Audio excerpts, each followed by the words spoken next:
मैं देख रहा हूँ। माफ कीजिएगा सुभाष जी, एक बड़ी सवाल के साथ में एक इनपुट ऐड कर रही हूँ। दुष्यंत गौतम राज्यसभा सांसद जिनको इन्होंने उतारा मैदान में, मतलब सब सोच रहे थे, चर्चा कर रहे थे कि दुष्यंत गौतम को क्यों उतारा है। क्या ऐसा तो नहीं है कि चुनाव के बाद की कोई ऐसी तैयारी है इनकी, अगर किसी चेहरे को आगे करना पड़ा मुख्यमंत्री के लिए तो दुष्यंत गौतम वो चेहरा हो सकते हैं। लेकिन यहाँ पर दुष्यंत गौतम जो है वो अभी पीछे चल रहे हैं करोल बाग सीट से। मुझे लगता है 20 के आसपास के काउंटिंग के ये होंगे, राउंड्स होंगे, तो मुझे लगता है आगे उलटफेर हो सकता है। और दुष्यंत गौतम लगभग 10 साल से तो उत्तराखंड के प्रभारी हैं, मतलब बकायदा जो टिकटों का बंटवारा करते रहे हैं, जिनका बड़ा अहम रोल रहा है इसमें, वो खुद अब एमएलए का टिकट लेके चुनाव लड़ रहे हैं। तो कोई तो रणनीति इनकी इसके पीछे रही होगी सुभाष जी। जरूर, क्योंकि बीजेपी जो है वो पहले से प्लानिंग करती है, उसके हिसाब से पूरी अपनी ताकत लगा देती है और जो भी उनको करना है वो करती है, और बाद में पत्रकार जो है वो निष्कर्ष अपने निकालते रहते हैं। तो ये हमने पिछले 2019 से चुनाव से लेकर हमने देखा है। तो मैं ट्रांसपेरेंसी की बात कर रहा था, तो ये ट्रांसपेरेंसी जो है वो होनी चाहिए थी। दूसरा, इलेक्शन कमीशन के वेबसाइट पे अगर आप जाएंगे तो बतौर पत्रकार हम जाते हैं तो 2019 से पहले का जितने भी चुनाव है उसके सारे एनालिसिस है वो उसमें मौजूद है। लेकिन हमने बाद में देखा 2019 के बाद या 2024 में भी कोई भी एनालिसिस का किसी राज्यों का या फिर सेंट्रल जो इलेक्शन है लोकसभा का, उसका एनालिसिस मौजूद नहीं है, वो देना ही बंद कर दिया। तो ये जो ट्रांसपेरेंसी है वो खत्म की गई है और ये सब लोग देख रहे हैं, लेकिन उसके बारे में लेकिन ये कह रहे हैं कि जहां पे स्ट्रांग रूम में ईवीएम रखी हुई है उसके सीसीटीवी कैमरास जो हैं उसकी निगरानी जो की जा रही है, उस वीडियो फुटेज को प्रत्याशी जो है, एजेंट जो है वो देख सकते हैं। और ये बोल तो देते हैं लेकिन वो चीज होती नहीं है। जैसे फॉर्म 17C की आप बात कर रहे थे, वो बोला लेकिन वो दिया नहीं। तो मतलब क्या दोहरे मापदंड पे चल रहा है, दोगले चेहरे पे चल रहा है चुनाव आयोग की। कहने को तो कागज पे सब कुछ अवेलेबल है, लेकिन जब प्रैक्टिकली करने जा रही है पार्टी तो कुछ नहीं कर पा रही। तो क्या साजिशन यहाँ पर आम आदमी पार्टी को हराया जा रहा है? नहीं, ऐसा नहीं। सिरके सर, एक मिनट रोक रहा हूं। मैं एक लाइन ये बात बोलना चाह रहा हूं कि आप कोई भी आरोप लगाइए, वो सीधे सीधे डिनाइल मोड पे रहते हैं।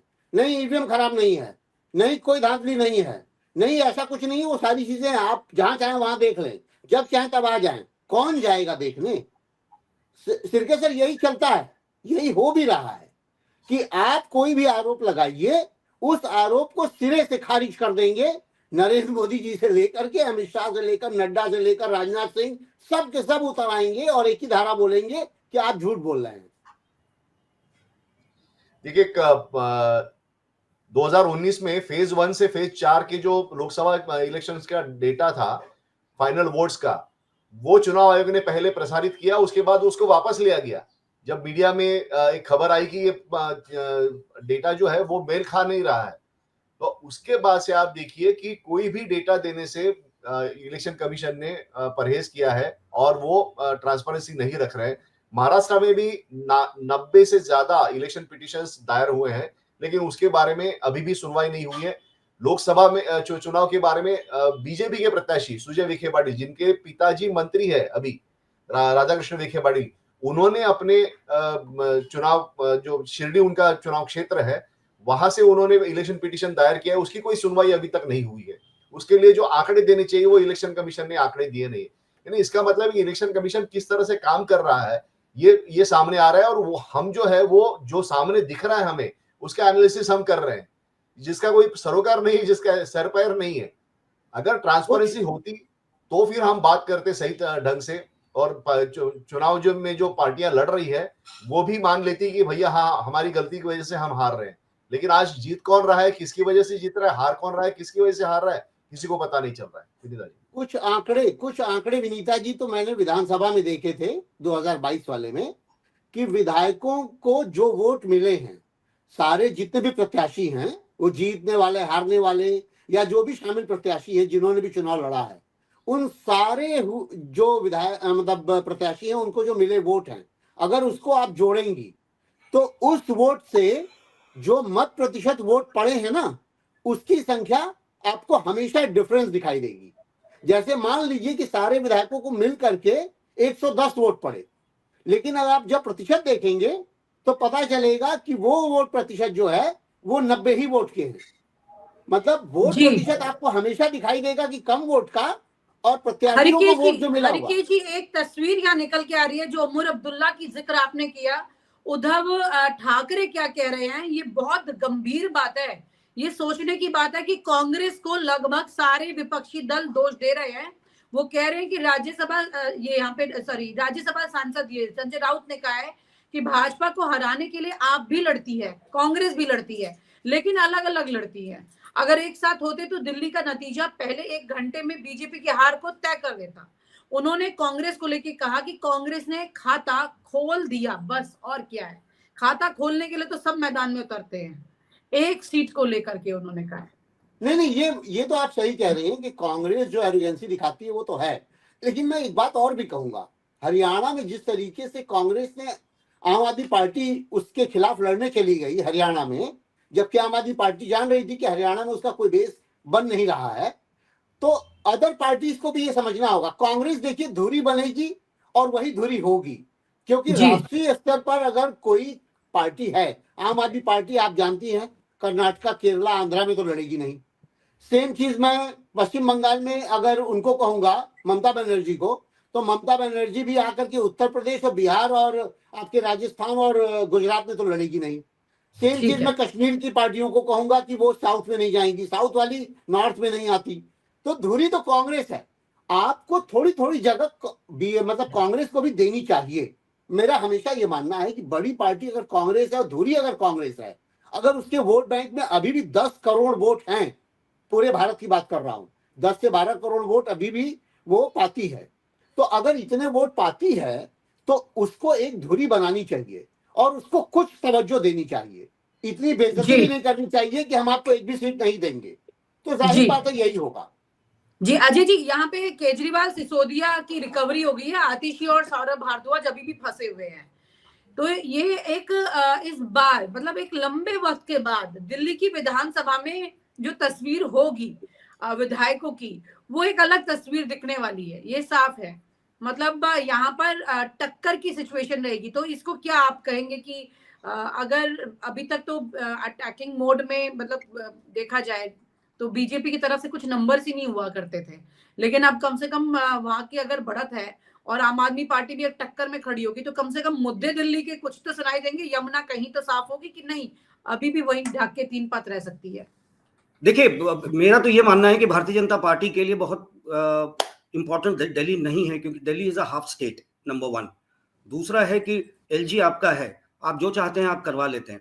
पर इस बार के मुद्दे में इनको ये बताना जरूरी था, जो मुझे लगा, लोगों से जो बात हुई और लोगों के बीच में जो बात थी, ये एंटी इनकम्बेंसी था, स्ट्रॉन्ग एंटी इनकम्बेंसी। इसमें भारतीय जनता पार्टी को फायदा मिला। दूसरा है कि कांग्रेस, अगर ये लोग इंडिया अलायंस के तौर पे गए होते तो शायद रिजल्ट्स कुछ और होता। जो दिख रहा है रुझानों के तौर पे मैं कह रहा हूं, अभी तो फाइनल, अब बहुत चेंजेस तो उम्मीद कम है, बट यू नेवर नो। 36 का आंकड़ा कोई भी बात कर, एक तो कर चुका है रुझानों में, दूसरा कर सकता है, अभी समय है।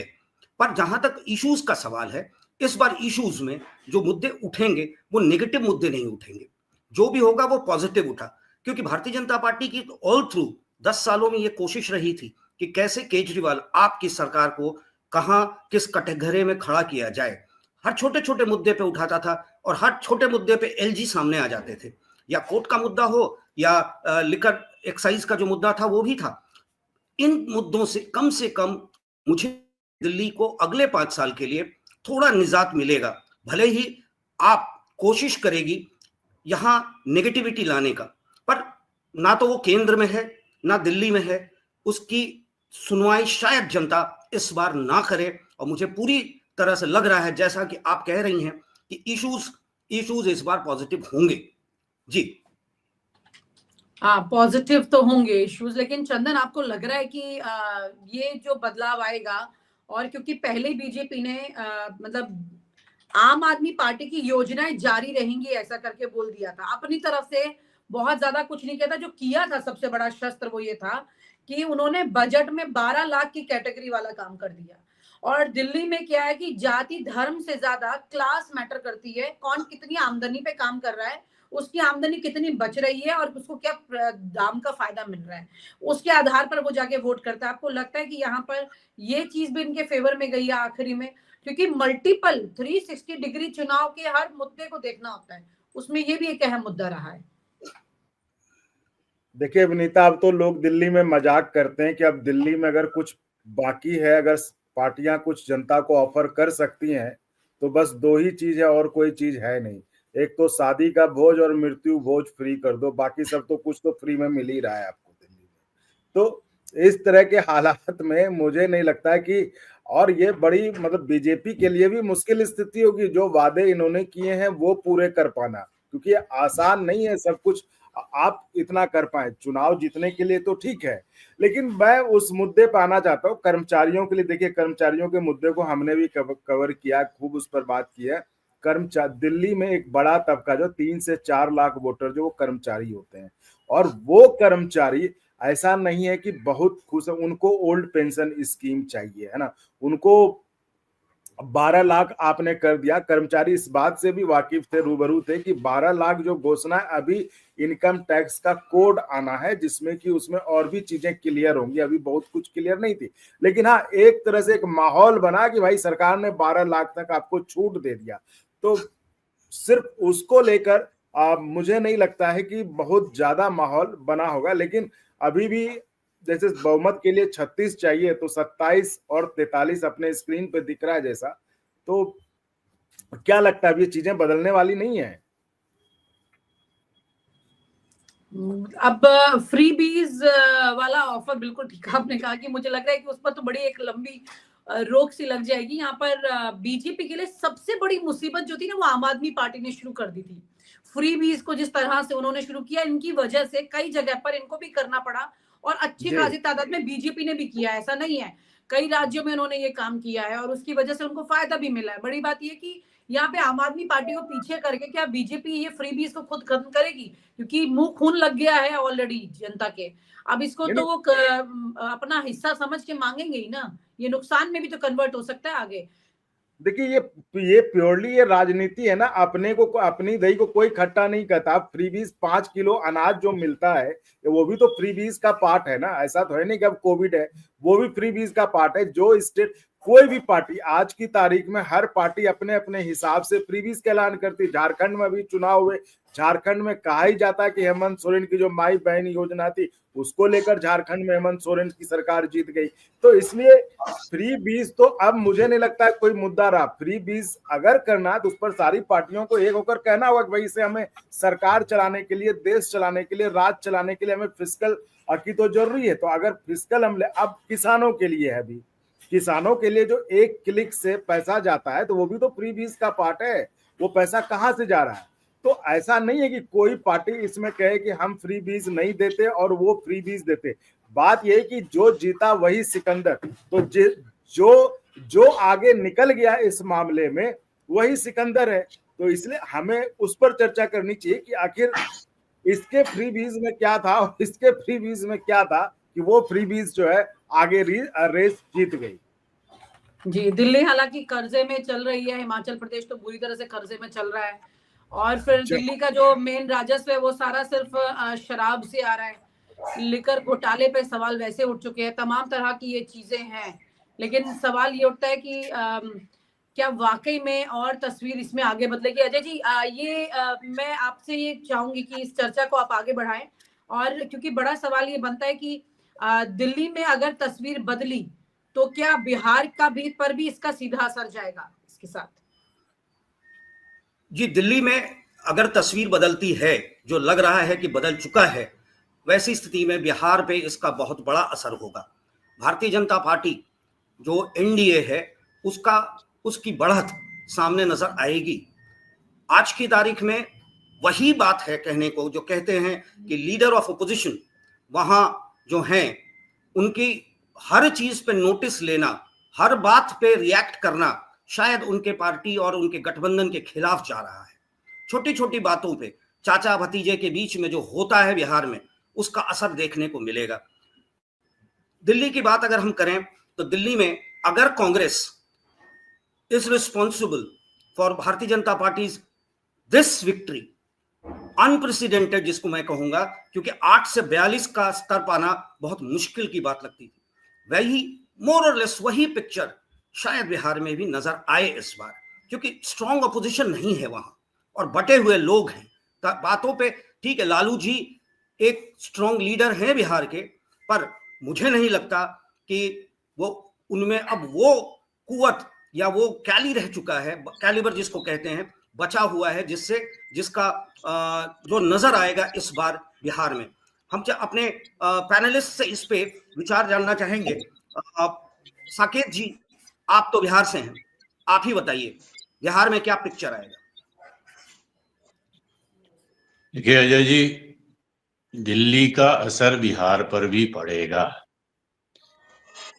बिहार में जो नेता प्रतिपक्ष हैं तेजस्वी यादव, उनके जो बयान लगातार आ रहे हैं या उनका जो कार्यकलाप देखने को मिल रहा है, उन्हीं की पार्टी के लोग उनके कार्यकलाप से खुश नहीं हैं। जितना इरोगेंट तेजस्वी यादव के अंदर है, वह उनके और उनकी दल के लिए काल घोषित हो जाएगा। और अगर वो अपने ये में सुधार नहीं लाए तेजस्वी यादव, तो इसमें कहीं से मतलब कहीं दूर दूर तक उनके संभावना नहीं है कि वो 3 डिजिट में आ सके उनका जो महागठबंधन है। वैसी स्थिति में क्या होगा, एनडीए की सरकार यहाँ बनेगी, इसमें कहीं से दो मत अभी की स्थिति में नहीं दिखता। जिस ढंग से बिहार का विपक्ष बटा हुआ है, चाहे वो आरजेडी के अंदर खाने में भी जिस ढंग से विरोध हो रहा है तेजस्वी यादव का, लालू यादव जब तक जीवित हैं तब तक मान लीजिए कि आरजेडी इंटैक्ट रहेगा। जिस दिन लालू यादव उम्रदराज नेता हो गए, अगर जिस दिन उनकी आंख बंद हो जाएगी, उस दिन आरजेडी आज की आरजेडी जो है वह नहीं रह पाएगी। खंड खंड में आरजेडी बिखर जाएगा और इस सब का असर पड़ेगा चुनाव में। आपको चुनाव में अब जितने सीनियर नेता हैं राष्ट्रीय जनता दल में, किसी को तवज्जो देते ही नहीं है तेजस्वी यादव।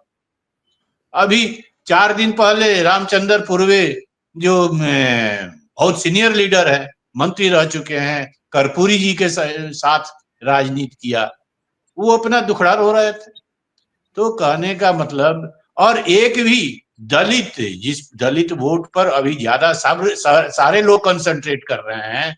अभी 4 दिन पहले राहुल गांधी भी बिहार आए थे जगलाल चौधरी के 130वीं जन्म शताब्दी जयंती पर, वह भी दलित की बात करके गए।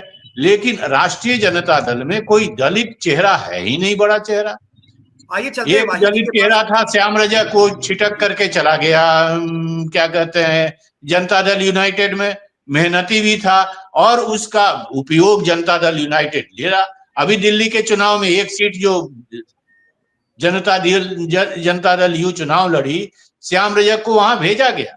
लेकिन राष्ट्रीय जनता दल में कोई वैसा दलित चेहरा नहीं है जिसके बदौलत राष्ट्रीय जनता, केवल MY मुस्लिम और यादव के भरोसे अब आप चुनाव नहीं जीत सकते हैं, ऐसा लग रहा है आपको। दलित वोट, और सबसे बड़ी बात है आधी आबादी, तो आधी आबादी तो एकदम नीतीश कुमार के साथ आज के दिन में भी खड़ी है।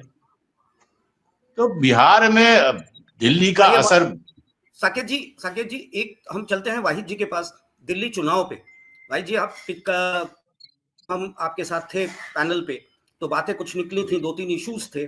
मैं किसी भी रिलीजियस या उस सेंटिमेंट्स को टच नहीं कर रहा। मैं ये जानना चाहता हूं कि ये जो बंटवारा हुआ, बिखराव वोट में, एक पर्टिकुलर कम्युनिटी का जो बिखराव हुआ, दूसरा बिहार और उत्तरांचल के जो वोटर्स के बारे में कटाक्ष की गई थी, जो एरोगेंस केजरीवाल जी ने दिखाया या आतिशी जी ने दिखाया, उसका ये नतीजा है या कुछ और है? क्या भारतीय जनता पार्टी की अपनी जीत है या फिर एंटी इनकम्बेंसी है? देखिए अजय जी, दोनों दिनों आने की बात यह है कि इसमें शामिल है जो मैंने जब हमने शुरुआत की थी पहले वोटिंग के बाद में भी जब हम बात कर रहे थे, तो उसका मतलब मेरा यही था कि मुस्लिम वोटर्स नहीं सोचेगा कि उसे बीजेपी को हराना है, बल्कि वो वोट करेगा अब अपनी मर्जी से, जो मुझे नहीं लगता कि आम आदमी पार्टी के साथ जाएगा, क्योंकि इनका एरोगेंस भी कम नहीं है, उसे भी आपको देखना पड़ेगा। जो अभी बिहार के बारे में बात हो रही थी, वो दिल्ली पे भी लागू है। सवाल ये उठता है कि जो दिल्ली के नताइज आ रहे हैं, उसमें दोनों तीनों चीजें फैक्टर हैं। बीजेपी का इसमें अपनी कमाई ये है कि उन्होंने बूथ पर जो एक्टिव अपनी टीम लगाई, लोग रक्षाओं में बिठा के लेके जा रहे थे, और हर बूथ का दिल्ली का हाल ये था कि आम आदमी पार्टी और कांग्रेस के जो कार्यकर्ता वहां 5, 7, 2, 4 नजर आ रहे थे, वहीं हर बूथ पर 25 से 40 कार्यकर्ता जो है एक्टिव वो नजर आ रहे थे भारतीय जनता पार्टी के। तो ये मतलब सिर्फ अ, जो एक टेंडेंसी कांग्रेस के पास थी, उसी तरह की टेंडेंसी जो है आम आदमी पार्टी के पास है। आम आदमी की पार्टी तो कांग्रेस से कहीं ज्यादा एरोगेंट हो चुकी है। आम आदमी पार्टी के लोग, अगर इसको कोई वोट मिल रहा था, वो इस बात पे कि वाकई इन्होंने काम किया था, लोगों को सुविधाएं दी थी, मगर उसी तरह के जो बेनिफिशियल अनाउंसमेंट है वो भारतीय जनता पार्टी भी कर रही है। ये बात कम से कम मिडिल क्लास जानता है कि वो अ, जो भी पार्टी आएगी, चाहे वो कांग्रेस आए, बीजेपी आए, जो स्कीमें आम आदमी पार्टी ने लागू कर दी है, वो उन स्कीमों को हटा नहीं सकते। और नई स्कीम आप ऐसी कोई अनाउंस कर नहीं रहे हो जिससे कोई जो है दिल्ली के लोगों को और नई राहत मिले या उनके लिए कोई अट्रैक्टिव पैकेज हो, वो आप कर नहीं रहे हो। दूसरी स्थिति ये भी फैक्टर है कि जिस तरीके से मंत्रियों को, मुख्यमंत्री को, जिस तरह आम आदमी पार्टी की बड़ी लीडरशिप को अ, बंद किया गया और वो कुछ नहीं कर पाए। यानी एक देखिए, लीडर क्या होता है? लीडर एक आइकन भी होता है। लीडर की स्थिति ये भी होती है कि भाई उसके बारे में लोग जो है वो ये जानना चाहते हैं कि अ, उसका लीडर मजबूत है कि नहीं, उसके पीछे उसे खड़ा होना चाहिए कि नहीं। तो आम आदमी पार्टी को जिस तरह से भारतीय जनता पार्टी की सरकार में, मैं जब पार्टी को क्या कहूं, सरकार में जिस तरीके से उसके मंत्रियों को गिरफ्तार किया गया, घसीटा गया, जो कुछ उनके साथ हुआ, वो मनोवैज्ञानिक एक जीत जो है बढ़त भारतीय जनता पार्टी के पास है, जिसे कांग्रेस आम आदमी पार्टी की टीम कोई बड़ा आंदोलन करके, जबकि आंदोलन की कोख से निकली हुई पार्टी है, कोई बड़ा आंदोलन करके एक ताकत नहीं दिखा पाई। ये एक, आप अगर ताकत नहीं दिखा पाते हैं तो आप हीरो बनने के लायक नहीं है। तो ये भी एक मनोवैज्ञानिक जीत जो है भारतीय जनता पार्टी के पास थी, और बड़ी मनोवैज्ञानिक हार जो है वो आम आदमी के साथ जुड़ी हुई है। सिर्फ स्कीमों के सहारे जीतना और एरोगेंट इतना हो जाना, ये वो लोग हैं जो एरोगेंट के खिलाफ आंदोलन करके आए। ये कांग्रेस के एरोगेंस पर ही इन्होंने बात की थी। जो जो इन्होंने कहा दूसरी पार्टियों को, वो सब लोग भूल चुके हैं कि ये कोई आंदोलन वाली पार्टी है या कोई बड़े आंदोलन करेगी। आपने देखा होगा, आप पूरे देश के अंदर बता दीजिए पिछले 5 सालों के अंदर कोई कोई बड़ा आंदोलन आम आदमी पार्टी का कहीं हो, कहीं धरना प्रदर्शन हो।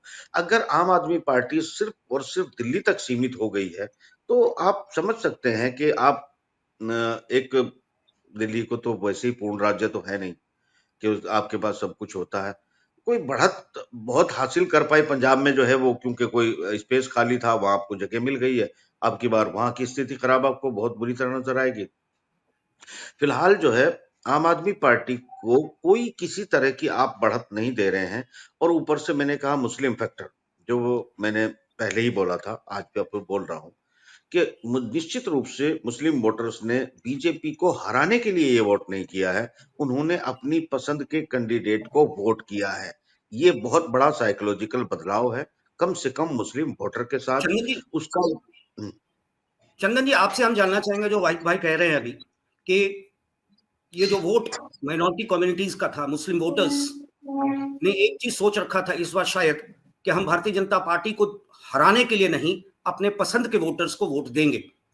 ये क्या आपका क्या सोचना है इस पे? क्या सही ऐसी बातें हुई हैं इस बार? क्योंकि 31 और 39 5 सीट का ही अंतर नजर आ रहा है, क्योंकि 31 में 5 जोड़ दे 36 का आंकड़ा, आप और भारतीय जनता पार्टी 3 पीछे, तो 36 का आंकड़ा। तो ये 36 वाला जो मामला है, क्या इस बार दिखा?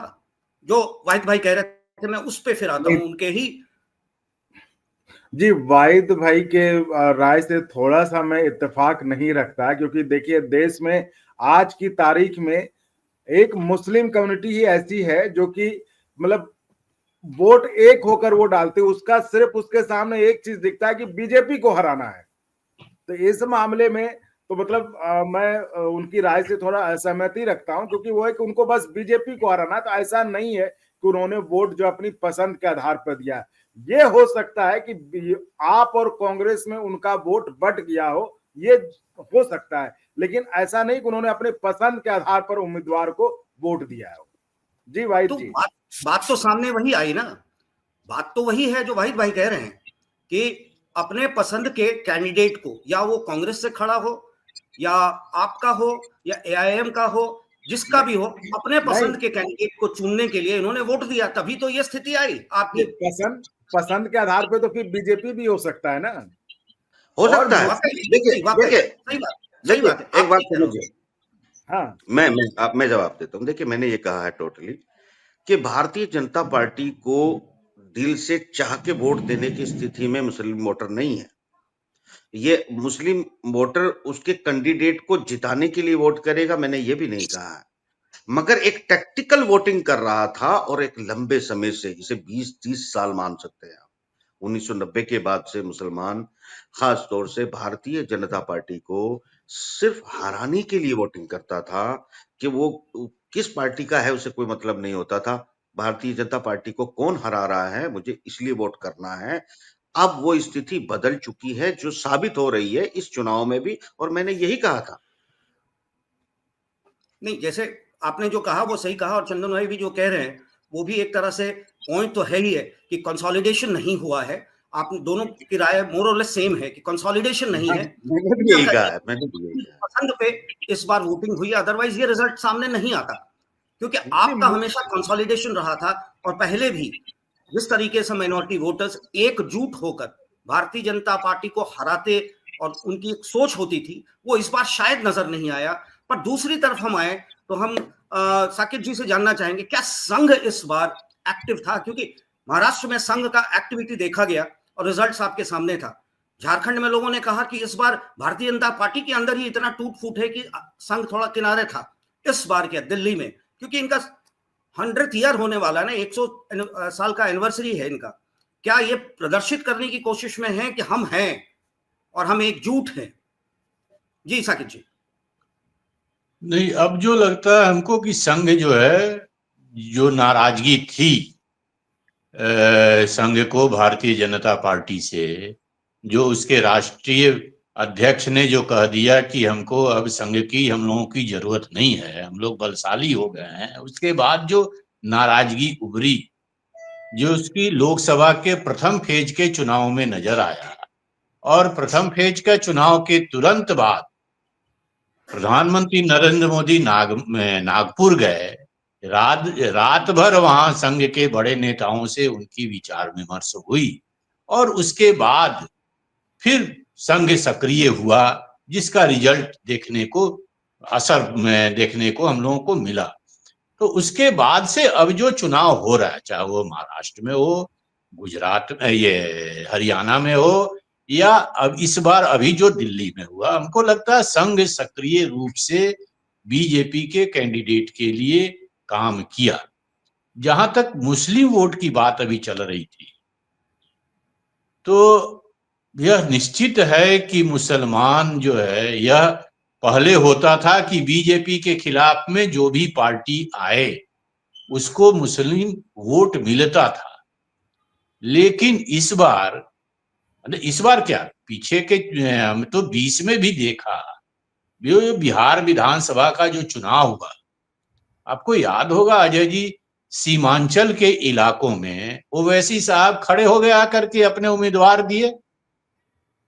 तो अगर ओवैसी का उम्मीदवार को मुस्लिम वोट नहीं मिला होता, तब बिहार में जो एनडीए की सरकार है वो नहीं होती, आरजेडी और महागठबंधन की सरकार बनी होती। 8 जगह 5 जगह ओवैसी जीते, 8 जगह वो हरवाए, 5 जगह जीते। तो अगर ये ओवैसी की पार्टी को मुस्लिम वोट नहीं मिला होता, महागठबंधन को और आरजेडी के उम्मीदवार को मिला होता, तो रिजल्ट दूसरा रहा होता, जो 5 साल से अभी एनडीए की सरकार है बिहार में। तो हमको लगता है कि मुस्लिम वोट, ऐसा मुसलमान अब शायद चेहरा देखने लगे कि हमारी जाति क्या, हमारे संप्रदाय का किस पार्टी से खड़ा, बीजेपी माइनस करके। अगर कांग्रेस से खड़ा है तो मुसलमान कांग्रेस को दे रहा है, यह नहीं देख रहा है कि बीजेपी को इस स्टेट में कौन हरा सकता है। पहले यह देखते थे लोग कि बीजेपी को कौन हरा रहा है, उसके वो पार्टी नहीं देखता था, जो बीजेपी को हरा रहा है उसके पक्ष में मुस्लिम वोट हो जाता था। तो ये अंतर। जी चंदन जी, मैं आपसे ये जानना चाहता हूं और हमारे व्यूअर्स के लिए बहुत जरूरी है जानना कि ये जो फ्रीबीज का जो कंसेप्ट था, मध्य प्रदेश में भारतीय जनता पार्टी ने शुरू किया था, महाराष्ट्र में उन्होंने 21 और 2500 वाला जो मामला था वो हुआ, दिल्ली में भी 21 और 2500 वाला मामला था, झारखंड में भी 2100 और 2500 वाला मामला था। 3 जगहों पे तो ये किसी तरह से अपनी जगह बना चुके थे। दिल्ली में क्या हुआ, जो इतने दिनों से फ्रीबीज चल रहा था, फ्री पावर, फ्री राइड, अनाज, पैसे, क्या वाकई इसका इम्पैक्ट? मैं तो देखिए, आपको अभी मैंने कुछ देर पहले भी कहा कि दिल्ली में अब फ्री बीज पे कोई पार्टी अपने को क्लीन नहीं कह सकती। फ्री बीज हर जिस पार्टी को जहां जो बन पाता है वो करती रही है। चाहे अभी जैसे किसानों को मिलने वाला है, एक क्लिक से पैसा जाने वाला है, तो बीजेपी, या फिर अनाज है तो बीजेपी भी ऐसा नहीं कि पीछे एक फ्री बीज में, जिसको जहां लगता है कि इससे ज्यादा वोट की फसल काटी जा सकती वो फ्री बीज देती है। बात यह है, अब इस पे चर्चा होनी है कि किसका फ्री बीज किसको, जनता को ज्यादा लुभा गया है ना। तो ये अब आप नहीं कह सकते। जैसा आपने और स्टेट्स के बारे में कहा, झारखंड में भी चुनाव इस पर जीते, दिल्ली में तो अब ये हालत है, लोग कहने लगे हैं कि भाई अब दिल्ली में बस 2 ही चीज फ्री होने बाकी, अब दिल्ली में सब कुछ मिल गया फ्री में, अब तो एक शादी का भोज और मृत्यु का भोज फ्री कर दो कि भाई किसी के ऐसा होता है तो वो भी पार्टी कर देगी तो बस ठीक है। लेकिन बात ये, क्या इन सबसे जनता के जो मुद्दे हैं जिसको लेकर के प्रधानमंत्री मोदी ने भी चिंता व्यक्त की थी कि फ्री बीज जिस तरह से अब एक ट्रेंड बढ़ रहा है उसका, उसके राज्य के राजकोषीय घाटे पर असर पड़ रहा है, तो क्या चुनावों के समय इन सब बातों को ध्यान में पार्टियां नहीं रखती? क्या चुनाव के समय पार्टियां इन सब बातों को भूल जाती है? तो ये चर्चा का विषय है। इस पर जरूर लोगों को भी सोचना चाहिए कि क्या फ्री बीज से जिससे देश कैसे चलेगा, जो कहते हैं कि इससे जो राजकोषीय घाटा बढ़ता है, उसका फिस्कल डेफिसिट बढ़ता है, सरकार चलाने में दिक्कत होती है, लेकिन चुनाव के समय ये चीजें जो है गौन हो जाते हैं और आगे। अभी आपने जैसा दिल्ली में देखा कि हर जगह कोई 1100 रुपए दे रहा है, तो कोई 2100 दे रहा है, तो किसी ने बाद में कांग्रेस आके कह रही कि हम 2500 दे देंगे। तो अब ये भी बड़ा सवाल है कि अब अगर कोई भी पार्टी चुनाव जीतती, क्या इतने वादे वो पूरे कर पाएंगे? क्या इतना पैसा है सरकार के पास? कहां से देंगे? अल्टीमेटली तो हमारा ही टैक्स से जाएगा। नहीं तो ये चीजें अल्टीमेटली हमारे जेब से जाएगा, तो ये वोट के समय लोग क्यों नहीं सोचते? तो शायद इस बार सोचा हो लोगों ने। नहीं तो सोचा होगा तब तो इस बार तो, यानी कि फ्रीबीज में तो दिल्ली में तो जिस तरह के आंकड़े आ रहे हैं तो बीजेपी ने सबसे ज्यादा फ्रीबीज दिए, तभी तो लोगों को लुभा गई। तो यानी कि लोगों ने कहा कि ठीक है, हमसे पैसा लो, हमको तो। वाहिद भाई, आपसे मैं जानना चाहूंगा कि क्या ये वाकई में फ्रीबीज का असर है, जो चंदन भाई कह रहे थे, फ्रीबीज का असर है या डिवाइडेड ऑपोजिशन, एकजुटता की कमी?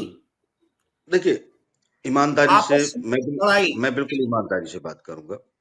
जो मैं महसूस कर रहा हूं, आपको पता है कि हम लोग इन सभी लोगों से, इनके टॉप लीडर्स के साथ में बात करते हैं, बात करने के बाद इनका आवाम के साथ रद्द-ए-अमल महसूस करते हैं कि इन्हें क्या बात करनी चाहिए। जर्नलिस्टों के साथ इनका क्या व्यवहार है वो भी हम काउंट कर रहे हैं। अगर टोटल चीजों को आप ईमानदारी से देखते हैं तो आज भी भारतीय जनता पार्टी आपको हम्बल नजर आती है और ये तमाम नेता जो पुराना एक ढर्रा था अधिनायकवाद, ये आज भी चाहे आम आदमी पार्टी हो, समाजवादी पार्टी हो, मुलायम सिंह के बाद वाली समाजवादी पार्टी हो या फिर जो है कांग्रेस पार्टी, तो ये अधिनायकवाद के ढर्रे पर जीते हैं आज भी। आज भी आप इनके किसी मतलब आज भी अगर अमित शाह साहब से आप बात करना चाहेंगे तो 2 से 3 घंटे में एज ए जर्नलिस्ट आप कहीं न कहीं से आप बात कर लेंगे। अगर आप राहुल गांधी, प्रियंका गांधी से बात करना चाहेंगे, इवन पवन खेड़ा से बात करना चाहेंगे, तो आपको ढूँढना पड़ेगा अच्छा भाई कहाँ कैसे बात हो सकती है। तो ये तुम सत्ता में 15 साल से नहीं हो, तुम्हारी ज़मीन गायब है, तुम्हारे पास पूरे देश के अंदर वर्कर मौजूद नहीं हैं, तुम्हारी पार्टी के पास ज़मीन नहीं है, एरोगेंस ऐसा है कि हम ही इस देश के मालिक हैं। तो अब देखिए आम आदमी पार्टी ने भी जो एरोगेंस दिखाया कि वो दिल्ली में उनको कोई हरा नहीं सकता। हालाँकि मेरा बिल्कुल इस पहले जो हमने प्रेडिक्शन की थी आपके साथ इस प्रोग्राम में मैंने कहा था 34 से 38 के बीच में कहीं भी आम आदमी पार्टी आएगी। मुझे लगता है वहीं ये रिजल्ट जो है वहीं जाता हुआ नज़र आएगा आपको। तो बात बड़ी हमने तो क्लियर अपनी ओपिनियन रखी थी कि मुझे तो 34 से 38 के बीच में कहीं आम आदमी पार्टी नज़र आ रही है और उसी तरफ नतीजे बढ़ रहे हैं। बात ये है कि 1-2 सीट ऐसा नहीं है कि आम आदमी पार्टी को हम अभी हारा हुआ मान लेंगे, मगर ये एक बहुत बड़ा चंक जो उसके हाथ से चला गया है, वो जीते या हारे, अभी भी हम वो बात कर रहे हैं। ये एक साइकोलॉजिकल फिनोमेना जो देश में क्रिएट हो रहा है कि उन्होंने अपनी हर जमीन के ऊपर, हर गांव के अंदर, गांव के आखिरी कोने में भी भारतीय जनता पार्टी का वर्कर आपको चाहे वो बजरंग दल के रूप में मिलेगा, आरएसएस के रूप में मिलेगा या खुद भारतीय जनता पार्टी का नुमाइंदा मिलेगा या पन्ना प्रमुख मिलेगा, वो सब हैं। इस पर कोई काम कोई पार्टी नहीं कर रही है, चाहे वो बिहार हो, दिल्ली हो या देश का कोई भी कोना। अब 2 चीजें इसमें और फैक्टर है। कांग्रेस के पास हुकूमतें हैं, कर्नाटक की हुकूमत है, आंध्र प्रदेश की माफ करना तेलंगाना की हुकूमत है, हिमाचल की हुकूमत है। तो साउथ का असर अगर नॉर्थ पे नहीं दिखाई देता तो कांग्रेस पार्टी बताए कि हिमाचल में उन्होंने ऐसा क्या पैकेज दे दिया है या क्या उनसे वहां की जनता इतनी खुश है कि उन्हें संदेश देना चाहिए देश के तमाम राज्यों को कि हम बड़े खुश हैं कांग्रेस के राज में और इन्होंने हमारी बड़ी सुविधाएं बढ़ा दी हैं, इसलिए हर जगह पर कांग्रेस को जिताया जाए। अगर ये साइकोलॉजिकल गेम जो तुम्हारे पास एक राज्य नॉर्थ में है, अगर उसमें से आप कोई संदेश नहीं दे सकते, आप कोalition की सरकार अगर झारखंड में चला रहे हैं, वहां से अगर आप कोई बड़ा संदेश देश की जनता को नहीं दे सकते, तो आप क्या क्या सोच रहे हैं कि आप फिर इलेक्शन आएंगे लोकसभा के या फिर यूपी के इलेक्शन आएंगे, उत्तराखंड के, फिर उसमें कोई नई स्कीम। मेरे ख्याल से लोग ना उकता चुके हैं क्योंकि ये तो मोदी जी की सारी टीम कह रही है कि 80 करोड़ लोग जो हैं वो फ्री का अनाज खा रहे हैं, राशन खा रहे हैं। अब ये तो एक देखिए इस बात को लोग बुरा मान सकते हैं, दर्शकों से भी आपसे भी हाथ जोड़कर माफी मांगता हूं, पर सच बोलना मुझे बीमारी है तो मैं वही बोलूंगा। तो मैं आपको बताना चाहता हूं कि इस देश के बुद्धिजीवियों में इस बात की चिंतन मनन की कोई चर्चा नहीं है कि जिस देश की 75-70% आबादी मुफ्त का अनाज लेकर खुश है, वो देश कितना गरीब और कितना मानसिक रोगी हो चुका है कि वो अपने देश की विकास की सपने देखता है, विश्व गुरु बनने के सपने देखता है और बराबर में एक ऐसा देश है जो हमारी इक्वल आबादी रखता है, जिसकी पर कैपिटा जीडीपी अगर आप काउंट करते हैं तो 1 लाख से ऊपर आती है, 1,22,000 28,000 के आसपास आती है, ऊपर नीचे होती रहती है थोड़ी बहुत। और भारतीय जनमानस की जीडीपी का जो हिस्सा है वो 24 से 28,000 मात्र, 1,28,000 नहीं, 24 से 28,000 मात्र आता है हमारे जो पर कैपिटा जीडीपी को अगर हम डिस्ट्रीब्यूट करते हैं, तो आप समझ सकते हैं कि हम 1/4 में भी उस देश के नहीं खड़े हैं। और फिर हम ऐसे सपने सिर्फ भाषणों से दिखाते हैं, लोगों को देख लेते हैं। देखिए हालांकि अगर लोगों पर मनोवैज्ञानिक तौर पर कोई प्रभाव होना होता तो अमृतसर में जो जहाज उतरा था उसका बड़ा प्रभाव होना चाहिए था, क्योंकि एक तरह से वो भ्रम तो टूट गया कि हमें बहुत बड़ा विश्व में सिर्फ हम ही हैं जिन्हें हथकड़ी लगाकर जो है फेंका गया है, जिन्हें हथकड़ी लगाकर इस देश में लाया गया है। पूरे वर्ल्ड में छोटे छोटे देश, अफ्रीका के गरीब से गरीब देशों के साथ ये व्यवहार नहीं किया गया जो भारत के साथ किया गया।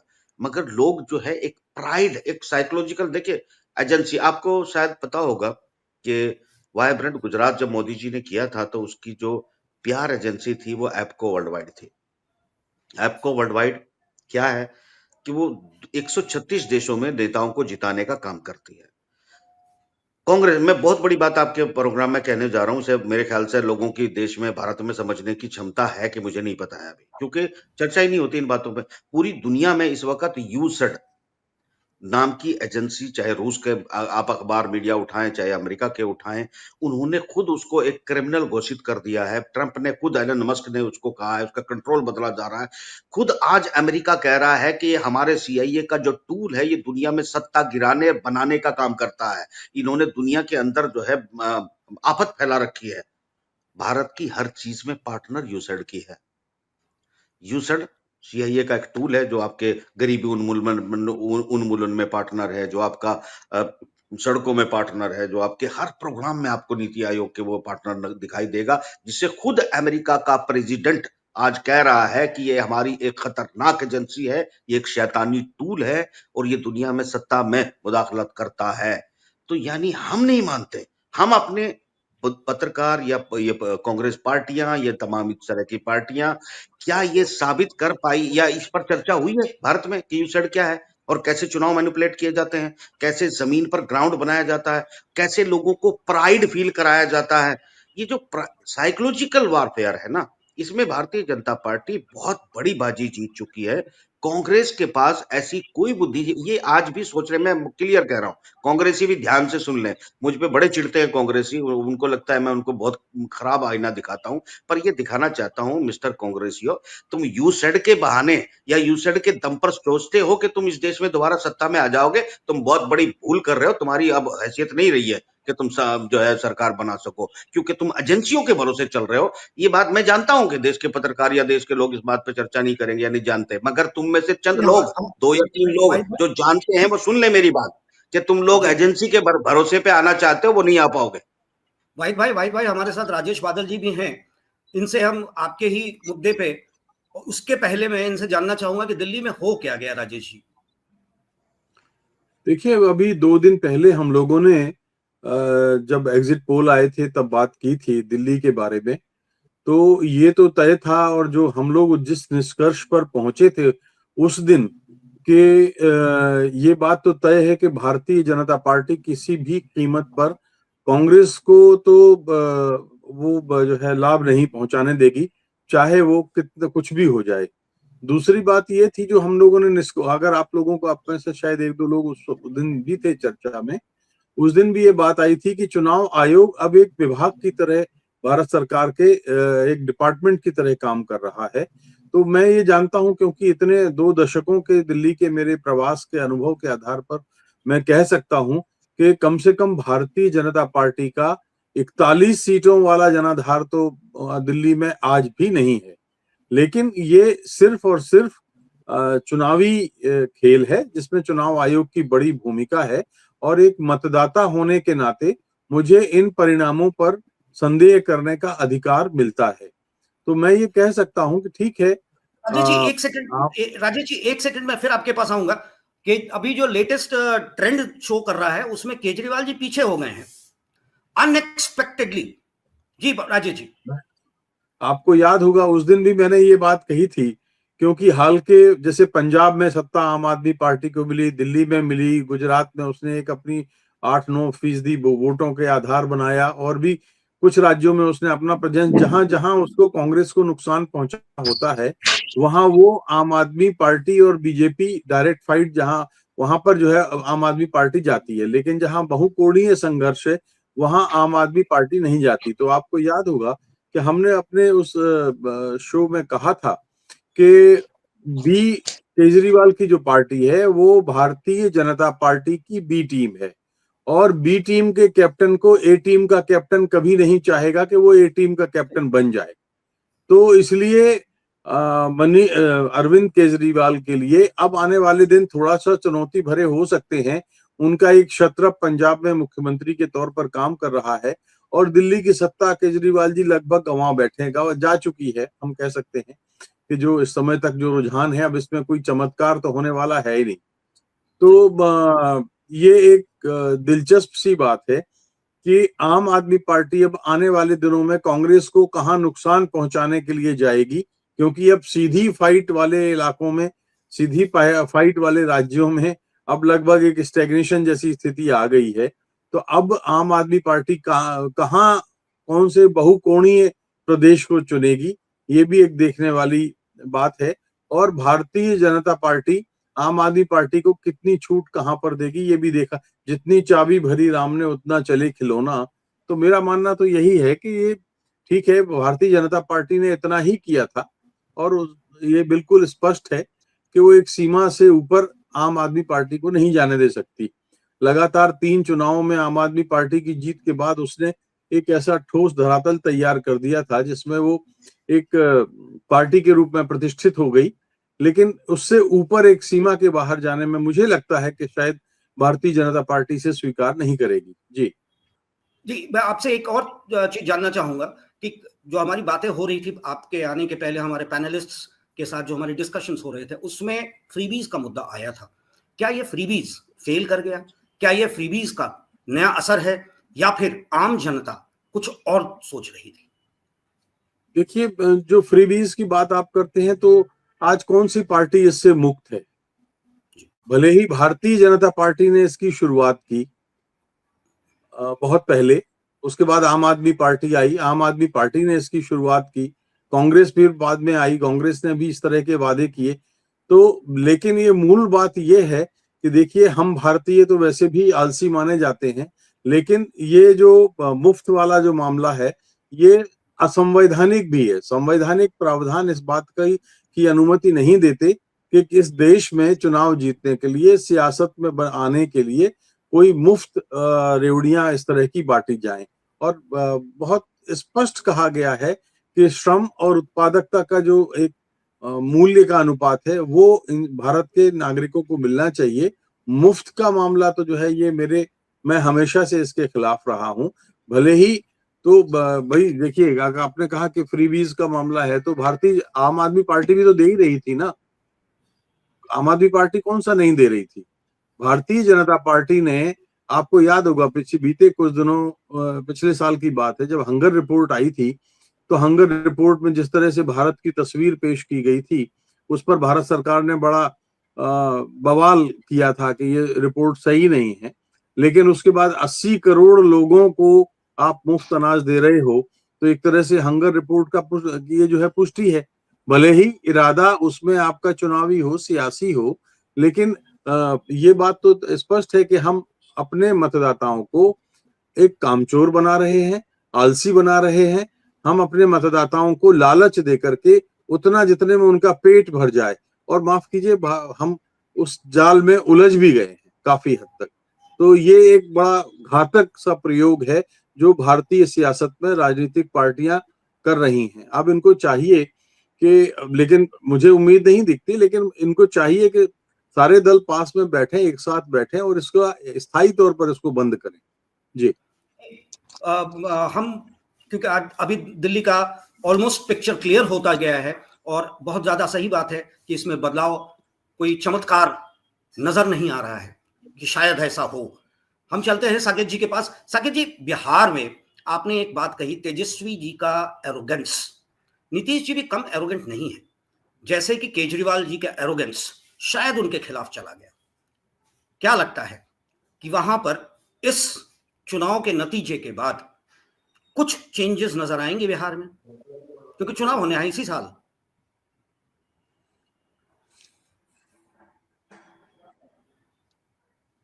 जी साकेत जी, साकेत जी, आइए हम साकेत जी के बाद चंदन के पहले चलते हैं, फिर साकेत जी के पास आएंगे।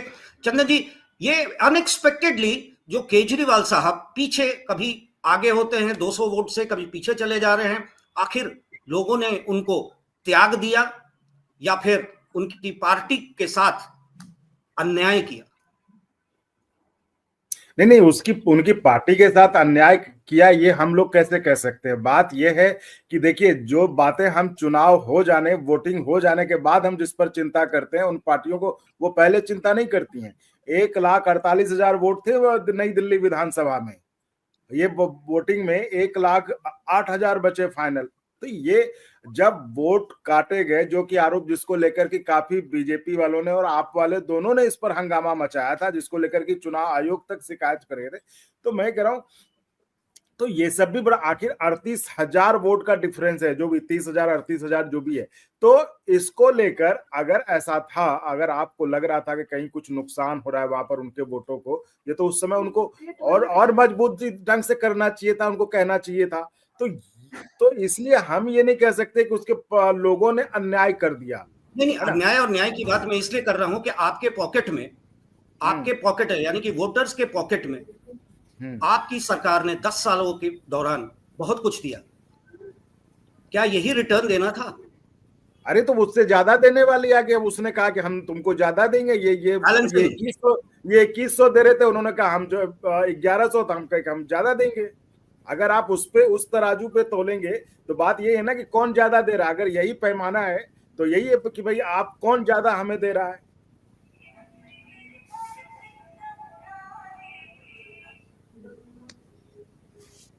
हाँ, चंदन जी कुछ कह रहे थे आप? जी नहीं, मैं ये कह रहा हूं कि अगर फ्रीबीज ही पैमाना है तो उस पर अगर जनता ने अगर उसी आधार पे वोट दिया है तो जनता ने देखा कि कौन ज्यादा दे रहा है, तो उनके लिए लगा कि जो ज्यादा दे रहा है वही सही। अगर फ्रीबीज पैमाना है तो वोटों का। आप चलते हैं सूरज जी, हमारे साथ सूरज जी भी जुड़ गए हैं। सूरज जी, क्या हुआ दिल्ली में? जी नमस्कार। क्या हुआ दिल्ली में? देखिए, पूर्ण रूप से ये चुनावी प्रक्रिया को हाईजैक करने का बीजेपी का जो साजिश है, और जो चुनाव आयोग के गठबंधन से उन लोगों ने किया, वो भारतीय जनता पार्टी कहीं भी रेस में नहीं थी। आम आदमी पार्टी जीत रही थी। कांग्रेस पार्टी के आने के बावजूद आम आदमी पार्टी की बढ़त थी। ये बात पहले चंदन जी से भी बात हुई है कुछ दिनों पहले। चंदन के लिए मैं इनको कहा भी था स्पष्ट रूप से। उसमें अब जो कल आप देख लीजिए, जो आखिरी तक जो नंबर ऑफ वोट्स पोल्ड का सही आंकड़ा चुनाव आयोग ने उपलब्ध नहीं कराया। उन्होंने एक क्लैरिफिकेशन कल शाम को दिया है, और ये क्लैरिफिकेशन क्या है? मतलब ये जो इस समय मशीन का प्रयोग नहीं होता था, उस समय जो चुनावी प्रक्रिया होती थी वो शाम तक एक जो आंकड़ा आता था उसमें थोड़ी बहुत तब्दीली हो सकती थी, कमी बेसी हो सकती थी आंकड़ों को जोड़ने में, चूंकि वो ह्यूमन एरर हुआ करता था। आदमी और जो चुनावी अधिकारी थे, चुनाव के अधिकारी, वो खुद जोड़ते थे। लेकिन यहाँ तो देखिए, शुरू से मेरे अपने घर में मैं बता देता हूँ, मैं तो यहाँ वोटर, मैं बिहार में अपने चुनाव क्षेत्र में वोटर हूँ, लेकिन मेरी पत्नी और मेरी दोनों बेटियां यहाँ, और मेरी भतीजी, ये तीनों यहाँ वोटर हैं। और मेरी पत्नी का और मेरी बड़ी बेटी का वोट को निरस्त कर दिया गया कुछ तकनीकी कारणों को बताकर। और जब ये लोग 15 दिन पहले पूरे कागज लेकर चुनाव के कार्यालय, जो स्थानीय कार्यालय गए, तो इनको कहा गया कि अब चुनाव के बाद आपका वोट जुड़ेगा। कहने का मतलब है कि ये पहले से अंदाज ये भी लगा लेते हैं कि इन जातियों के वोट भारतीय जनता पार्टी को नहीं मिले या शायद नहीं मिले, और उस तरह से ये समझ नहीं रहे हैं विपक्षी दल कि वो कांग्रेस पार्टी आके यहाँ स्टेक क्लेम करती है और अजय माकन का बयान आता है। इनको ये पता नहीं है कि पूरे के पूरे लोकतंत्र खतरे में। वहां जाके महाराष्ट्र, अभी राहुल गांधी को याद आ रहा है कि महाराष्ट्र में इतनी बड़ी बेईमानी हुई है, और हम शुरू से कह रहे हैं इन लोगों की जो मंशा रहती है, जो चुनाव लड़ते हैं नेता, और जो इन तमाम जो इनको सहूलियतें मिलती हैं, जो रेवड़ियां की बात कर रहे थे, रेवड़ी कुछ नहीं है। जो रेवड़ी खाते हैं नेता लोग, उसके सामने तो जनता को आप 1,500 2,500 दीजिए, उससे कुछ नहीं बनने वाला है। ये बेसिकली जो पूरी प्रक्रिया को एक तरह से झांपने के लिए, जैसे महाराष्ट्र में कहा गया कि जिन भारतीय जनता पार्टी को पूरी की पूरी वो महिलाओं ने एकदम वोट से इतना थोप दिया कि वो जीत के मारे वो उससे निकल नहीं पा रहे थे। दिक्कत ये है कि जिन महिलाओं के बच्चों को नौकरी नहीं मिल रही है, जिनको ये प्रॉमिस किया गया था कि सिलेंडर आपको इतने में मिलेगा, जिनको पूरे के पूरे महंगाई से परेशानी है, जिन घरों में किसान जो है बराबर आत्महत्या कर रहे हैं, जिस प्रदेश में लूट इतनी मची हुई है कि शिवाजी की जो स्टैचू है वो 45 किलोमीटर प्रति घंटा रफ्तार हवा के चलने से गिर जाता है, जिस स्टैचू को बनाने में 300 से अधिक करोड़ रुपए लगे थे और कहा जाता है कि हवा के झोंके से वो गिर गया। उस हिसाब से तो जिस किले पे वो बना हुआ था वो तो कब का उड़ जाना चाहिए था। तो ये चोरी डकैती खुलेआम हो रहा है, देश बिक चुका है, ये अडानी को पड़ोस चुके हैं। और यहाँ पर आप ये हम लोग यहाँ बैठ के बहस कर रहे हैं कि महिलाओं को ये दिया और वो दिया, कुछ नहीं, ये राजनीतिक दलों की गलती है और खास तौर से विपक्षी दलों की कि ये लोकतंत्र को बचाने में नाकामयाब हैं। और इसलिए नाकामयाब हैं क्योंकि इसमें कई लोग बेईमान हैं, उनकी जो फाइलें हैं भारतीय जनता पार्टी रखती है, ईडी और सीबीआई से धमकाती है, उनको बोलने का हैसियत और हिम्मत नहीं है। ले देकर हम लोगों में से कुछ लोग जो सामाजिक कार्यकर्ता है बोलते हैं, और हम में से जो मुसलमान हमारे कलीग्स हैं कई गिरफ्तार हैं, उनकी तारीखें नहीं पड़ती हैं। संजीव भट्ट जैसे लोग जो है वो गिरफ्तार हो जाते हैं क्योंकि वो सही बात बोलते हैं, और उनको आज तक बेल के लिए जज ही बैठता नहीं है। ये स्थिति भारत की हो गई है। और भारत के लोग जो डंकापति पीट रहे थे, छाती 56 इंच का, उनके जनता को बेड़ियों में जकड़कर हिंदुस्तान लाया जाता है। कुंभ के मेले में हजारों लोग मरते हैं, लापता होते हैं, और उन लोगों का कोई क्या उन लोगों के घर से दिल्ली से लोग नहीं गए थे? लोगों को सच्चाई नहीं मालूम है क्या? कितना भी ये, और गोदी मीडिया को देखिए, 8:45 में एक आज तक की मोहतरमा है वो डिक्लेयर कर दी कि इतना सीट मिलेगा, 48 सीट उनको पता था। यहाँ पर वही आंकड़े आ रहे हैं। तो ये धूल झोंक दिया गया है पूरे के पूरी जनता के आंखों में, और लोग खुश हैं। और इसी बात पर बहस हो रही है कि 2500 कौन देगा और 2100 कौन देगा, इसी पर चुनाव जीत या हार तय हो रही है। ये किसको ये लोग बेवकूफ बना रहे हैं? पूरे के पूरे चुनावी प्रक्रिया संदिग्ध है, और इस पर जनता को ही उठना पड़ेगा क्योंकि नेताओं में दम नहीं रह गया है। ये लोग बार बार लोगों के आकांक्षाओं को रौंद रहे हैं, उनके आकांक्षाओं को पूरा करने में नाकामयाब है।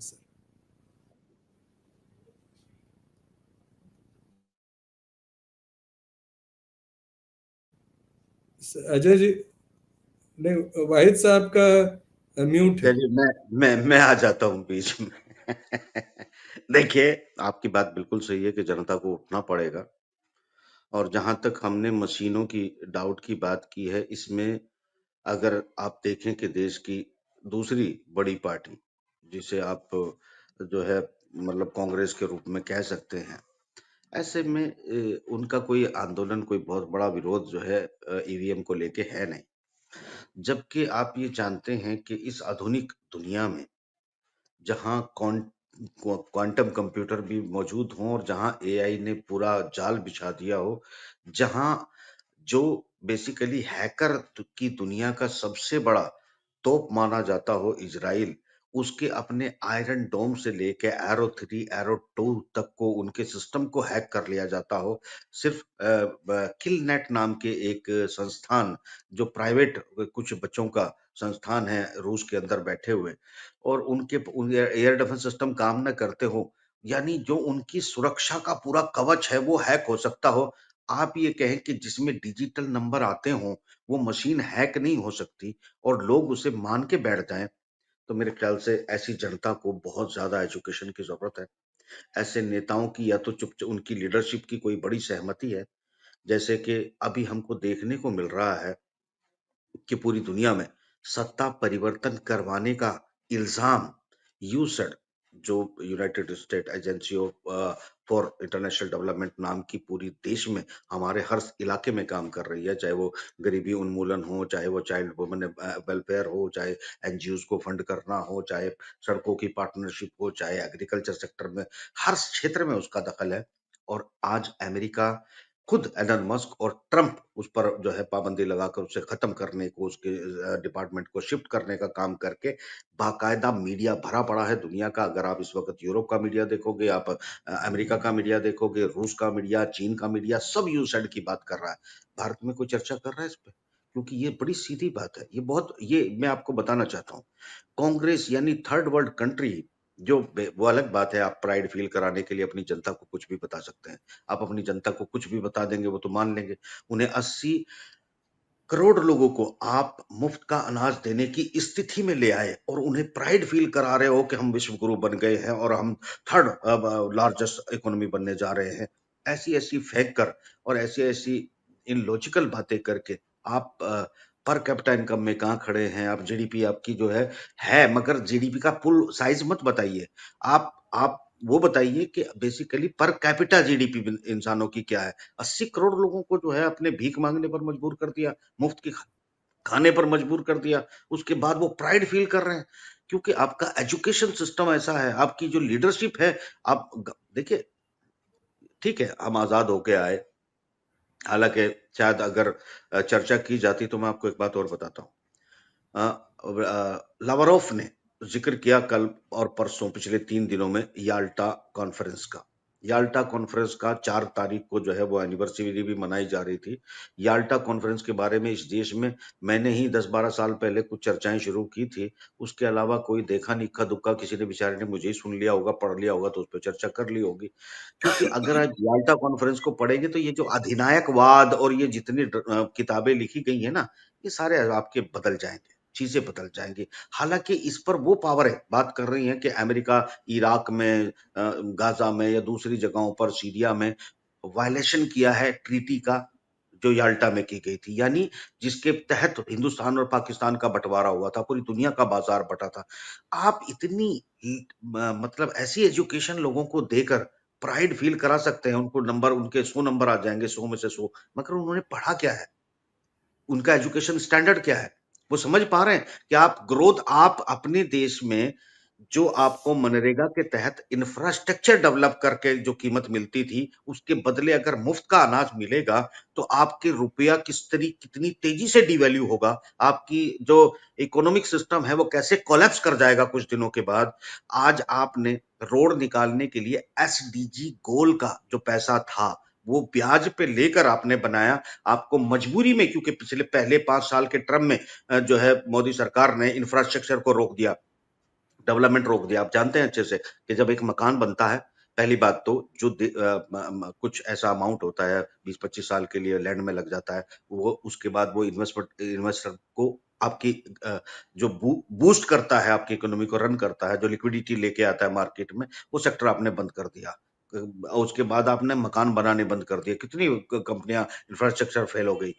जब एक मकान की बुनियाद रखी जाती है, मजदूर को काम मिलता है, बढ़ई को काम मिलता है, लोहार को काम मिलता है, जब मकान बनना शुरू होता है तो उसके बाद उसमें जो है दुनिया की हर चीज जो भी बनाई जाती है वो घर में लेके आती है, तो इंडस्ट्री ग्रो करती है। आपने पहले 5 साल में वो सब कुछ बंद कर दिया, और जब आपकी लिक्विडिटी बाजार से जो है गायब होने लगी और आपका रुपया जो है डिवैल्यू होने लगा और आपको लगा कि अब अर्थव्यवस्था को कैसे चलाएंगे, तो आपने मजबूरी में 2.5% पर ब्याज लेकर और प्राइवेट पब्लिक पार्टनरशिप विदेशियों की डालकर आपने सड़कें बनाई, और क्योंकि गांव के आखिरी कोने में आपको पैसा पहुंचाना था, आपने इंफ्रास्ट्रक्चर बनाना नहीं था, आपका देश कोलैप्स कर जाना था, तो आपको गांव गांव की जमीन एक्वायर करके जो लिक्विडिटी बाजार में बांटी, जिस वजह से आप चल रहे हैं, आपकी बेसिकली टोटल बजट का, जीडीपी का 90% आप जो है कर्जा उठा चुके हैं, आपको पीला कार्ड दिखाया जा चुका है, आप कहां जा रहे हैं, और आपके पास इस बजट में जो पेश किया गया, इस बजट में ऐसा कोई विजन आपको दिखा कि हम अर्थव्यवस्था को ड्राइव कर सकते हैं? बस कम बत्ती पर, यानी जिस इकोनॉमी को लेकर जिन मामलों पर बहस होती है, ह्यूमन साइकोलॉजी को लेकर जिन मामलों पर बहस होती है, और जो बेसिकली यहाँ के एजुकेशन सिस्टम को इस तरीके से हाईजेक किया गया है पूरी तरह कि कोई इस तरह की बात ही नहीं कर सकता।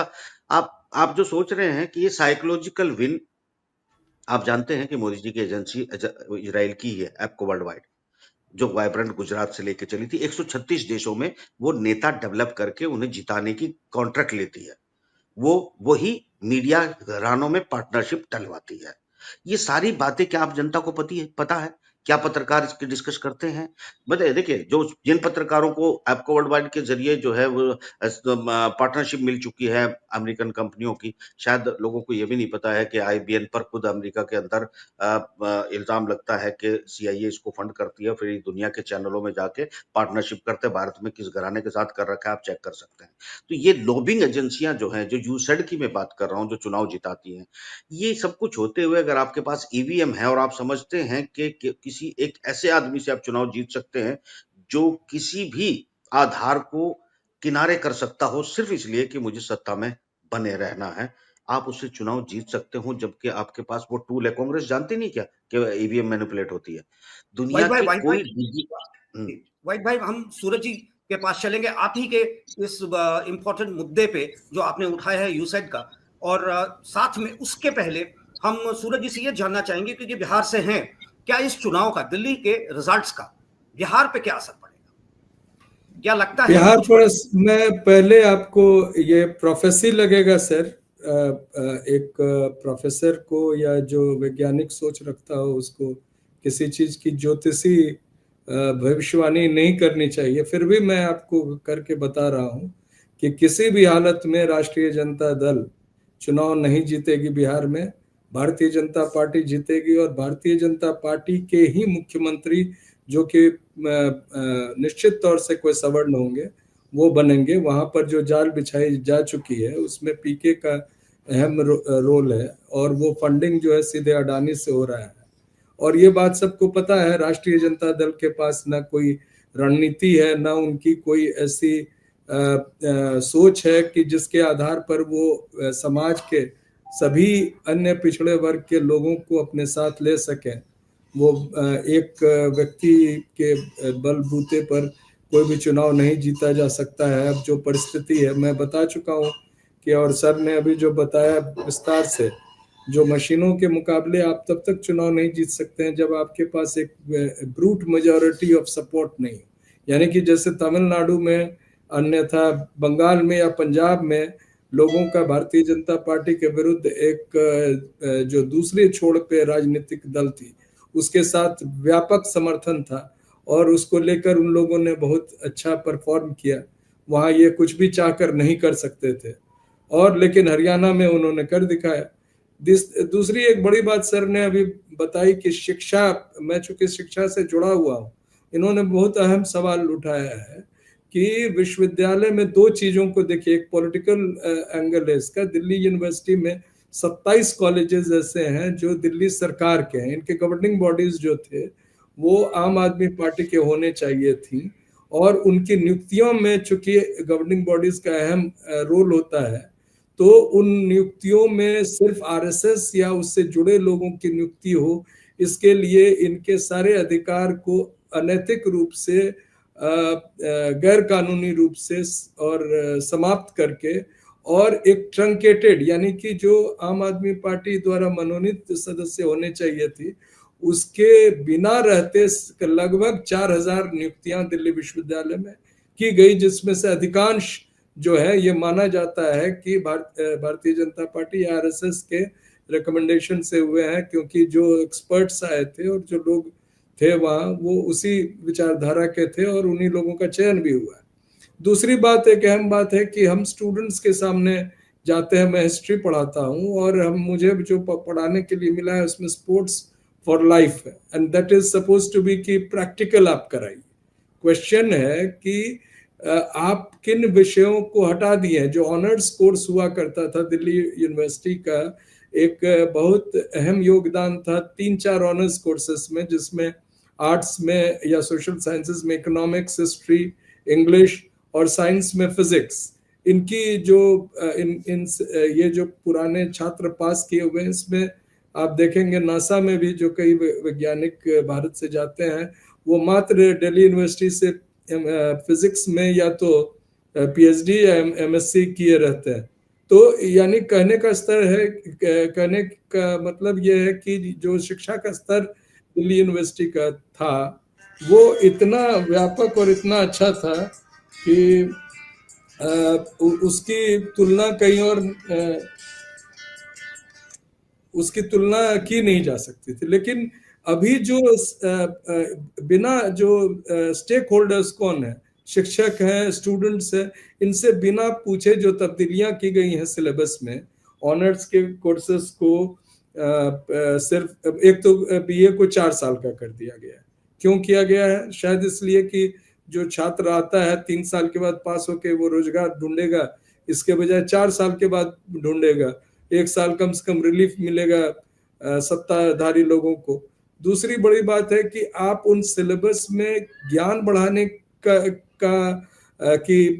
लिए कर रहे हैं या अपना प्रोपेगेंडा के लिए कर रहे हैं। जैसे कि अब जो है लैटरल एंट्री कर दिया है प्रोफेसर्स के अपॉइंटमेंट में, वाइस चांसलर के अपॉइंटमेंट में। आप मंदिर में घंटी बजाइए और उसी आधार पर आपको प्रोफेसर नियुक्त किया जा सकता है। आप योगा के टीचर हैं, कहीं पार्क में पढ़ा रहे हो तो आप वाइस चांसलर बन सकते हैं। ये सारी तब्दीलियां धीरे धीरे हो रही हैं। तो शिक्षा को इस तरह से तहस नहस कर दिया गया है, यानी इस देश में अर्थव्यवस्था के साथ साथ सबसे बड़ी मार जो पड़ी है वो इस देश की शिक्षा व्यवस्था पे पड़ी है। और इसके कारण जो सोचने का स्तर है, सोचने की जो और समझने की जो विद्यार्थियों की है, जैसे मैं बताता हूँ कि हमारे समय में डीटीसी के बस पास का रेट बढ़ जाता था तो हम लोग दिल्ली में सड़कों पे होते थे। आज आप देख लीजिए उनको मेट्रो में कितना पैसा देना पड़ता है, कोई कंसेशन नहीं है, एक शब्द नहीं मुंह से निकलता है। जो थोड़ा बहुत जामिया में लोग सड़कों पे आए उनको जो जिस तरह से उनके साथ व्यवहार किया गया, या जेएनयू को जिस तरह से तहस नहस कर दिया गया, ये हम सब देख रहे हैं। तो बिहार का जो स्थिति है सर, वो अल्टीमेटली वही होगा जो दिल्ली में आज परिणाम आप देख रहे हैं। और ये प्रोफेसी नहीं है, इसके लिए विपक्षी दलों को वो समय चला गया जब वो मुकाबला कर रहे थे आपस में और कैंडिडेट और उसकी जाति के आधार पर वो जीत सकते थे। अब जो मुकाबला है वो सीधे सीधे मशीनों से है। आपने एक इम्पोर्टेंट मुद्दा उठाया है, बहुत इंपॉर्टेंट इशू है आज की तारीख में, कि एजुकेशन में जो गिरावट आया, इकोनॉमी की बात तो है ही है, एजुकेशन में जो गिरावट आया है। और आपको भी पता होगा ही कि 2 लाख इस बार नए वोटर्स थे, न्यू एंट्रेंट्स, न्यू वोटर्स। उनका मुख्य मुद्दा था एजुकेशन, एम्प्लॉयमेंट। उनका कहना था कि अनएम्प्लॉयमेंट इतना बढ़ चुका है, पढ़ने के बाद भी नौकरियां नहीं मिलती हैं। और सही में लैटरल पोजीशंस पे इवन टीचर्स के अंदर ये एक गुस्सा था। तो क्या ये नए वोटर्स का कंसोलिडेशन अगेंस्ट आप नजर आया? नहीं, ये अगेंस्ट आप नहीं नजर आया, अगेंस्ट बीजेपी नजर आया। मैं आपको बताया कि मेरे घर में ही मेरी 2 बेटियों में से एक बेटी का वोट तो समाप्त कर दिया गया था, और फिर बताया गया जब सारे पेपर्स दिए कि आप चुनाव के बाद हम फिर आपके वो वोट के अधिकार को बहाल करेंगे। लेकिन जो मेरी दूसरी बेटी है और उसके तमाम दोस्त जो हैं, जो पढ़ते हैं अभी, वो मैं उनसे एक जिज्ञासा बस उनसे पूछ रहा था कि तुम लोगों ने किसको वोट दिया। तो ये करीब मैंने अपनी ओर से कहा कि तुम 25 स्टूडेंट्स से पूछ के बताओ।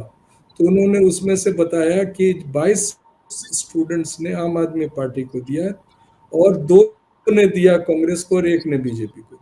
तो ये परिस्थिति में उसके फ्रेंड सर्कल में, हाँ, थोड़े बेहतर कॉलेज के, थोड़े इंग्लिश मीडियम के लोग थे, ये थोड़ी फर्क पड़ सकती है। ग्रामीण परिवेश के कम लोग थे, या जो दिल्ली यूनिवर्सिटी में काफ़ी कॉलेजेस हैं, 65 कॉलेजेस हैं, तो कुछ कॉलेजेस की जो रेटिंग या जो उनका स्तर है थोड़ा कम है, कुछ का पूरे विश्व स्तर पर है, भारत के स्तर पर है।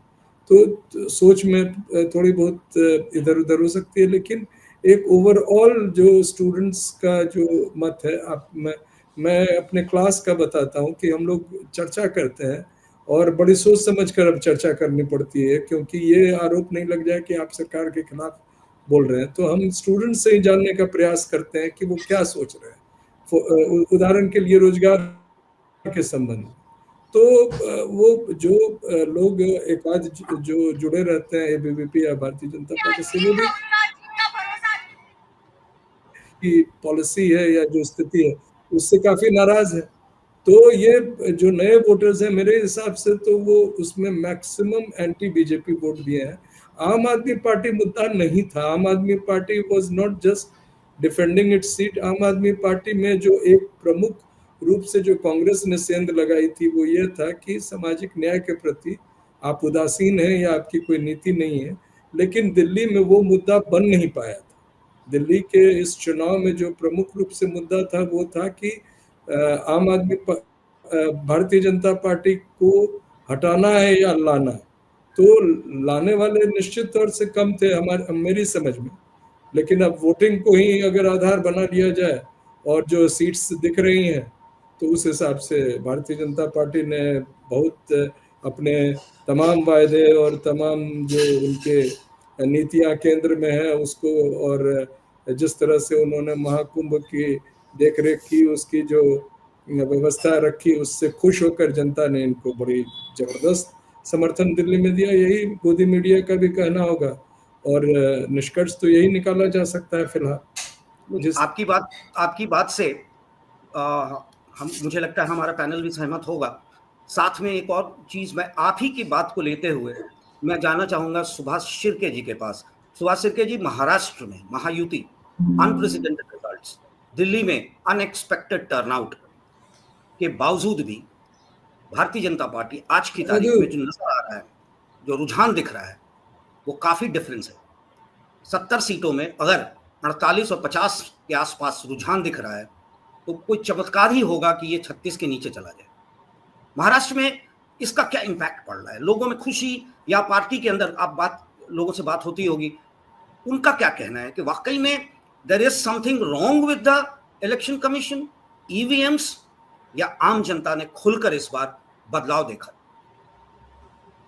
देखिए, महाराष्ट्र में की बात अगर हम करें तो महाराष्ट्र में जो चुनाव हुए 2024 में और उसके बाद जो बीजेपी को और बीजेपी का जो उसकी जो आघाड़ी है उसको अनप्रेसिडेंटेड सीटें मिली थी, 230 मिली थी 288 में से। तो ये लहर किसी को पता नहीं थी और चुनाव के परिणाम जब डिक्लेयर हो गए उसके बाद महाराष्ट्र में कोई भी ऐसा उत्साह नहीं दिखाई दिया कि जिस तरह से 230 अगर सीटें मिलती है तो कोई जश्न होगा हर एरियाज में, ऐसा हमें कुछ दिखा नहीं। उल्टा जो बीजेपी के विधायक चुनकर आए थे वो भी अचरज में पड़े थे कि उनको इतने वोट कैसे मिले।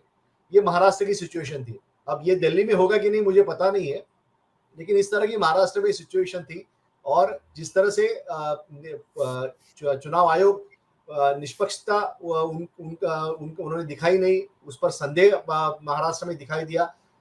90 सीटों पर पिटीशन दायर किया हुए हैं महाराष्ट्र में कि वहां पे जो चुनाव में धांधलियां हुई इसके लिए, और वो अभी कोर्ट में पड़े हुए हैं। तो महाराष्ट्र की अगर बात कहें तो इस तरह का चुनाव जो है वो पूरी तरह से निष्पक्ष नहीं रहा, यही लोगों की धारणा है।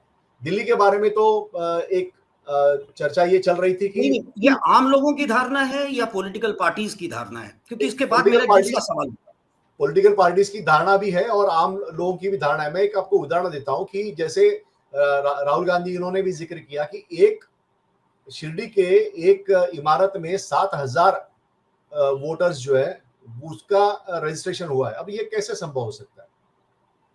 तो इसको आप क्या कहेंगे कि ये चुनाव आयोग निष्पक्ष रूप में चुनाव उन्होंने किया था? क्या उन्होंने ये जांच की जरूरत नहीं समझी कि 7000 लोग एक इमारत में कैसे रह सकते हैं? तो ये भी सोचने वाली बात है। तो ये सारी लोगों को पता था और यही कारण था, मैंने जैसे बताया कि 230 अगर इतना अनप्रेसिडेंटेड मैंडेट अगर बीजेपी और उसके समर्थक दलों को मिला था तो जश्न जो होना चाहिए था वो उतना हुआ नहीं था महाराष्ट्र में। इससे लोगों की धारणा स्पष्ट रूप से दिखती है।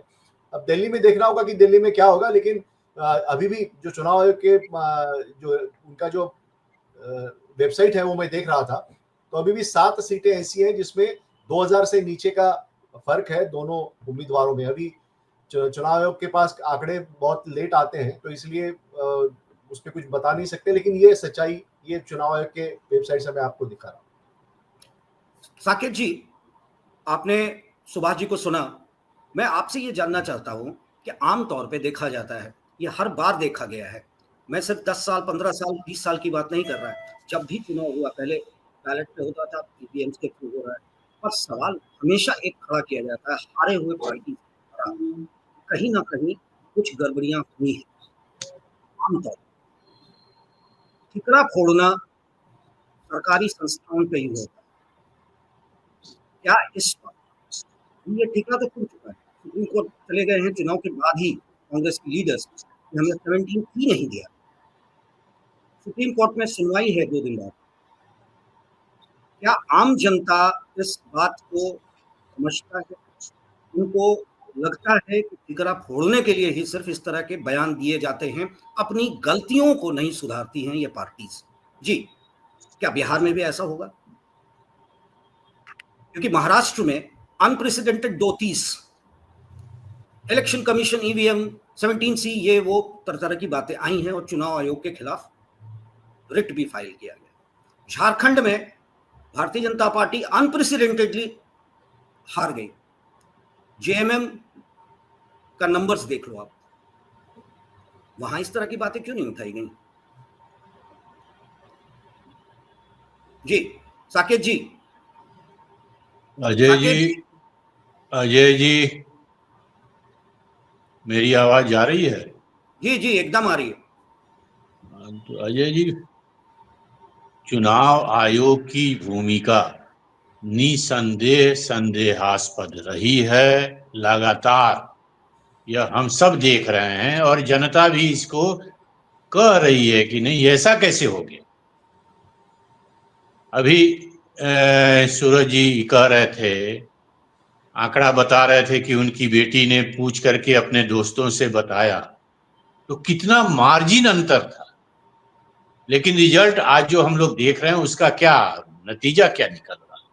बिहार में भी कमोवेश जो चुनाव होंगे नवंबर में, निसंदेह इसी ढंग का जो अभी दिल्ली में दिखाई दे रहा है, बल्कि हम तो कहेंगे कि आम आदमी पार्टी ने बहुत हद तक अपने को बचाए रखा। नहीं तो आम आदमी पार्टी को तो शायद 2 डिजिट में जिस ढंग से व्यवस्था चुनाव आयोग ने कर रखी थी, बीजेपी जिस ढंग का चुनाव जीता, क्योंकि प्रशासन भी बीजेपी, पुलिस भी बीजेपी के हाथ में है वहां, तो हमको तो लग रहा था कि 2 डिजिट में आ जाएगा आज सुबह जब रुझान देख रहे थे। लेकिन खैर अभी आप दिखा रहे हैं 21 आम आदमी पार्टी को, तो यह बहुत बुरा हम नहीं कह सकते। लेकिन बिहार का जो अगर इसी ढंग से चुनाव हुआ तो शायद बिहार का इलेक्शन एनडीए बहुत बड़ी मार्जिन से बिहार में चुनाव जीतेगा, क्योंकि चुनाव अब हो ही नहीं रहा है। मेरा तो ये मानना है इलेक्शन कमीशन निर्धारित कर रहा है कि किस सीट से कौन जीत रहा है, कौन जीतेगा। जनता अब डिसाइड नहीं कर रही। इलेक्शन जब जनता डिसाइड नहीं करेगी, इलेक्शन कमीशन जो चाह रहा है वो हो रहा है। अभी जो परसों तरसों जो होगा सुप्रीम कोर्ट में, संजीव हंस क्या करते हैं, मुख्य सीजीआई जो हैं वो क्या करते हैं उस पर निर्भर है। अभी राजीव में भी शायद 2-3 महीने में रिटायर करने वाले हैं। इनके रिटायरमेंट के बाद कौन लोग आएगा, क्योंकि बिहार का इलेक्शन तो अक्टूबर लास्ट और नवंबर में होना है।